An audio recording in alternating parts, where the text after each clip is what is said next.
দর্শক, এ বিষয়ে কথা বলতে আমাদের সাথে অনলাইনে যুক্ত হচ্ছেন জনপ্রশাসন বিশেষজ্ঞ সাইফুল ইসলাম চৌধুরী। আপনাকে স্বাগত জানাচ্ছি।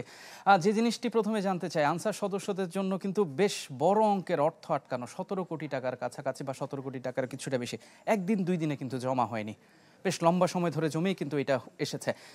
সদস্যদের সরকারি চাকরি করেন বা সরকারের সাথে অঙ্গীভূত একটা প্রতিষ্ঠানে চাকরি করেন, তাদের বেতন ভাতা দিতে কিংবা প্রতিষ্ঠানের অর্থ দিতে এতটা গড়িমসি কেন?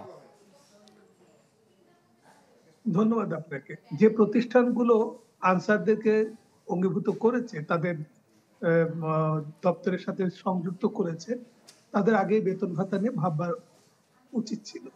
তারা এটা না ভেবেই তারা এটা মুফতে শুধু আনসারদেরকে নিয়ে আসবে, এটা হতে পারে না। আনসাররা এমনি খুবই কম বেতন পায়, খুবই কম বেতন। যে আনসাররা বেতনভুক্ত আনসার, তারা ১৭তম গ্রেডে, ৯,০০০ টাকা হচ্ছে তাদের মূল বেতন। সেখানে ধর ইনক্রিমেন্ট পেয়ে যদি ১২,০০০ টাকাও যদি হয়ে যায়, তারা সর্বসাকুল্যে যারা নিয়মিত বেতন পায় তারা ২২-২৩,০০০ টাকার বেশি বেতন পায় না। আরেকটা গ্রুপ যারা, তারা আপনার কাজ করলে ৫৪০ টাকা করে দৈনিক ভাতা পায়। এই যে টাকাটা, এটা হচ্ছে খুবই নগণ্য একটা টাকা। ৫৪০ টাকা যারা পায়, যখন কোনো কেউ তাদের হয়তো নিরাপত্তার জন্য সেভাবে লোকবল নেই, লোকবল যখন নেই, তার প্রয়োজন যখন পড়ে, তখন তারা স্বরাষ্ট্র মন্ত্রণালয়কে বলে আনসারদেরকে নিয়োগ করে। আনসারদেরকে নিয়োগ করলে তাকে তো এটা আগেই বুঝতে হবে যে আমাকে যে নিয়োগ করছে তাদের বেতন ভাতা দিতে হবে। বেতন ভাতা না দিতে পারলে কেন আনসার নিয়োগ করে? এবং স্বরাষ্ট্র মন্ত্রণালয়ের বোধহয় এটা দেখা উচিত যে যারা আনসার নিয়োগ করবার জন্য চায়, তাদের কাছ থেকে আগাম টাকাটা নিয়ে নেওয়া উচিত। কারণ এই টাকাটা না নিয়ে, এই গরিব লোকগুলোকে টাকা না দিয়ে মাসের পর মাস, বছরের পর বছর কাজ করিয়ে নেয়া, এটা শোভনীয় না। এটা অনেক ডিপার্টমেন্টই করে, এটা সরকারি প্রতিষ্ঠানও করে, বেসরকারি প্রতিষ্ঠানও তাদেরকে নিয়োগ দেয়। এটা সবারই একই অবস্থা, যে তাদেরকে টাকাটা ঠিকভাবে দেয় না। তা এখন তারা যদি টাকাটা না পায়, তাহলে এদের একটাই এখন অস্ত্র, সামনে নির্বাচন। নির্বাচনের আগে হুমকি দেওয়া ছাড়া তাদের আর কোনো গত্যন্তর থাকবে না। কারণ তারা তখন দেখবে যে এটা যদি করে, তাহলে তারা হয়তো টাকাটা পেতে পারে। আমাদের কাছে ১৭ কোটি টাকা, যেটা ওদের কাছে যেটা হয়তো অনেক বেশি টাকা, সেটা স্বরাষ্ট্র মন্ত্রণালয় বা অর্থ বিভাগের কাছে খুব বেশি টাকা না। কিন্তু এই টাকাটা বরাদ্দ দেওয়ার পরও, সেই ডিপার্টমেন্ট গুলোতে যাওয়ার পরে আনসাররা পেতে পেতে নির্বাচনের আগে হাতে টাকাটা পাবে কিনা, এটাও সন্দেহ আছে। তবুও যদি টাকাটা বরাদ্দ হয়, মন্দের ভালো।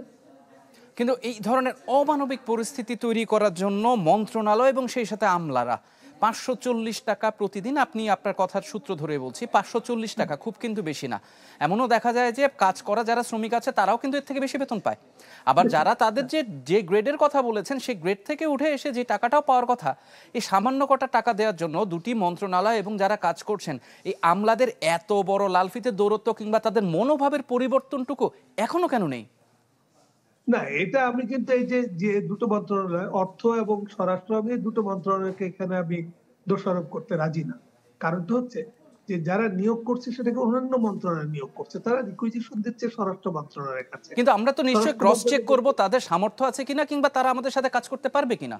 তো নতুন এবং ফিরে আসা গ্রাহকদের জন্য নগদে চলছে ক্যাশব্যাক সহ প্রতিদিন হাজারো উপহার জেতার সুযোগ। হবে আশা আর ফেরা, সারপ্রাইজ সেরা। ক্রস চেকটা, হ্যাঁ, এটা তো করা উচিত। এবং তারা ওই সময় ঠিকই দেখা যায় যে তারা তাদের, আমাদের এত বাজেট আছে, এই আছে সেই আছে, হ্যাঁ, বলে তারা বুঝিয়ে দেয়। তারা তো এই যে বুঝিয়ে দেয়, এবং তারপর আবার সমস্যা কি, যে এমন এমন হয়তো বাহানা চলে আসে যে আমাদের একদম রাষ্ট্রীয় জরুরি প্রয়োজন, এই মুহূর্তে আনসার না দিলে পারে এখানে কোনো ক্ষয়ক্ষতি হলে পারে, তার জন্য আমরা দায়ী থাকতে পারবো না, আপনারা দায়ী হয়ে যাবেন। তো তখন এমন অবস্থা তৈরি হয় যে হোম মিনিস্ট্রিও তখন আনসার দেওয়া ছাড়া কোনো গত্যন্তর থাকে না। তো দেখা গেল যে হোম মিনিস্ট্রি আনসার দিয়ে দিল। এখন এই আনসার গুলো কেমন হয়? যেমন মনে করেন যে একটা হাউজিং প্রজেক্ট হচ্ছে, হাউজিং প্রজেক্ট হচ্ছে, এটা বেদখল হয়ে যেতে পারে। বললো যে এটা যদি এই মুহূর্তে আনসার না দেন, বেদখল হয়ে যাবে। অথবা একটা জায়গায় দেখা গেল যে কোনো একটা প্রজেক্ট কাজ শুরু হতে যাচ্ছে, সে প্রজেক্টের কাজ শুরু হবে, সেখানে যন্ত্রপাতি আছে, সেখানে তখনও কাজ ওভাবে শুরু হয়নি, হবে। তো তখন দেখা গেল আচ্ছা ঠিক আছে, এটা পাহারা দেওয়ার জন্য আনসার। এই যে আনসার, মানে আনসারের অর্থ তো সেবা করা, ওই সেবা করার জন্য চলে আসে, সেবাই করতেছে, পয়সাটা পাচ্ছে না। তো ফলে হচ্ছে কি, তখন হোম মিনিস্ট্রি না দেওয়া ছাড়া গত্যন্তর থাকে না হোম মিনিস্ট্রিরও। আর অর্থ বিভাগ এই ক্ষেত্রে কিন্তু, মানে দেয়ার ব্যাপারটা অর্থ বিভাগ না, পরে অর্থ বিভাগে যখন ফান্ড চাইবে, তখন অর্থ বিভাগ তার সামর্থ্যে কুলোয় কিনা এটা দেখে তো ফান্ড দেবে। অর্থাৎ এই দুটো বিভাগকে দোষারোপ করার আগে যারা চায়, যারা নিয়েছে, ব্যবহার করেছে আনসারদেরকে, তাদের সামর্থ্য এবং সক্ষমতা আগে দেখা উচিত যে তারা কেন এটাকে নিয়েছে এবং নিয়ে ব্যবহার ঠিকভাবে করেছে কিনা। পরিস্থিতি এমন দাঁড়িয়েছে, নির্বাচনের আগে এসে কিন্তু তারা স্বাভাবিক, আমি নির্বাচন আসছে, আমি তার আগে কোনো না কোনো একটা পরিস্থিতি তৈরি হবে, অস্থিতিশীল অবস্থা তৈরি হতে পারে, ভেতরে যারা আছে তারাও সেটা সুযোগ নিতে পারে। আপনি যেভাবে বুঝিয়ে বলছেন সেটা আমিও বুঝতে না পারি, কিন্তু এতদিনে এসে শেষ সময়ে এসেও কেন জিনিসটা সমাধানের বিষয়গুলো কেন এখন পর্যন্ত পরিষ্কার হচ্ছে না?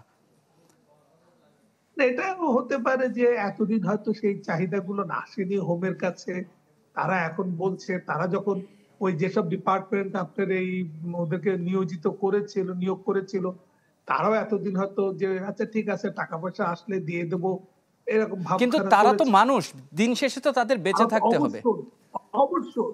আমাদের যে কোনো শাস্ত্রেই বলে যে শ্রমিকের গায়ের ঘাম শুকোনোর আগে মজুরিটা দিতে হবে। আমরা যারা চাকরি করি মাসের ১ তারিখে বেতন না পেলে, এখন পেনশনও ইভেন মাসের ১ তারিখে পেনশন না পেলে ২ তারিখে অস্থিরতা শুরু হয়ে যায়। সেখানে এই মানুষগুলো দেখা যাচ্ছে যে মাসের পর মাস ৫, ৬ মাস, ১ বছর তারা বিনা বেতনে তারা সেবা দিয়ে যাচ্ছে। এরা যে কিভাবে দেয় এটাই বুঝি না আমি। তারা ঠিকই সেবা দিয়ে চলে যাচ্ছে, আনসার কাজ করেই যাচ্ছে, পাহারা দিয়েই যাচ্ছে, তারা চলে যায় না ওই মাটির টানে যে আমি এখন ৫৪০ টাকায় চাকরি করি, আমার চাকরিটা হয়তোবা সরকারি চাকরি হয়ে যাবে, আমি হয়তোবা গ্রেড ভুক্ত হব, এই আশায় আশায় তারা শুধু থাকে। শুধু আশায় তারা যে বছরটা বাঁধে, সেই বছরটাকে আমরা কেটে দেই অন্যরা। এটাই হলো সমস্যা, সংকট ওখানে। সমন্বয়হীনতা আসলে কিভাবে কমানো দরকার বা কমানো উচিত? কমানো উচিতের জন্য একটা হতে পারে, তবু আমি তো বললাম যে আগেই যে এটা অর্থ স্বরাষ্ট্র ওইভাবে চাপ দিতে পারবে না, যে আগেই যদি বলে যে আপনার সামর্থ্য আছে কিনা, আপনার বাজেট আছে কিনা, আপনি আমাকে দেখান, তখন বলবে যে আমার এই মুহূর্তে বাজেট তো নাই, কিন্তু আমার এটা এত জরুরি যে আমাকে এখন আনসার না দিলে পারেই চলবে না, আনসার দিতেই হবে এবং পরে আমি টাকা পয়সার ব্যবস্থা করব। আনসার পেয়ে যাওয়ার পর দেখা গেল যে যে অথরিটি হয়তো বলেছিল, যে কর্মকর্তা বলেছিলেন তিনি বদলি হয়ে চলে গেলেন, তারপরে যে কর্মকর্তা আসলেন তিনি বললেন আমার এত কি দায় থেকে গেছে, যে আনছিল সে বুঝুক। আমাদের না যে পারস্পরিক যে রিলে রেসের ব্যাপারটা অতটা নেই আর কি, দায়িত্ব এড়ায় চলা, যে দোষ আগের জনের ঘাড়ের উপরে চলুক, আমি পেয়ে গেছি পেলাম, নতুন করে কে কাগজপত্র তৈরি করে। ফলে হোম মিনিস্ট্রি যদি এই চাপটা দেয় যে না আমাকে আপনার আগে টাকার সংস্থান আপনি আমার কাছে ট্রান্সফার করেন, বেতনটা আমরা আনসার অধিদপ্তরকে দিয়ে দেবো, তাহলে পারে এটা তখন ওদের নেওয়াটাও কমবে এবং আনসাররাও ঠিকভাবে বেতন পাবে। টাকাটা আগে ওদের হ্যান্ড ওভার হওয়া উচিত। আমরা আশা টাকাটা করছি আনসার ডিপার্টমেন্টের কাছে আগে হ্যান্ড ওভার হলে পারে তখনই সমাধান হবে, এছাড়া সমাধান সহজ হবে না। আমরা আশা করছি সকল সমস্যা সমাধান পেরিয়ে আনসাররা তাদের বেতন ভাতা ঠিকভাবে পেতে পারবেন। আপনাকে অসংখ্য ধন্যবাদ আমাদের সাথে যোগ দেওয়ার জন্য। দর্শক, আনসারদের অর্থ প্রাপ্তির বিষয়ে আমাদের সাথে কথা বলতে সরাসরি যুক্ত হয়েছিলেন জনপ্রশাসন বিশেষজ্ঞ সাইফুল ইসলাম চৌধুরী।